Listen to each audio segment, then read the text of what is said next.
Pernah tak korang tengah shot layan movie, tiba-tiba ada bunyi motor, bunyi blender masuk sekali? Yang ni confirm tak jadi lagi bila you pakai HUAWEI FreeBuds 7i.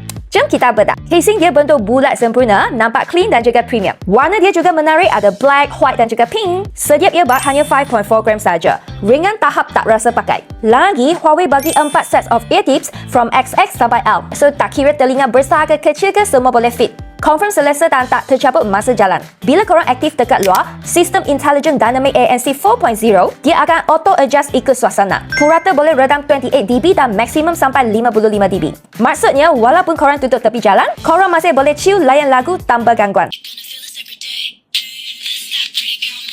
Ni part yang paling best, dia ada 6 axis head motion sensor untuk cipta pengalaman bunyi 3D. Contohnya, bila layan movie ada kapal terbang lalu from kiri ke kanan, korang juga akan rasa bunyi tu from kiri ke kanan juga. 4 mode spatial audio boleh pilih terus dalam apps.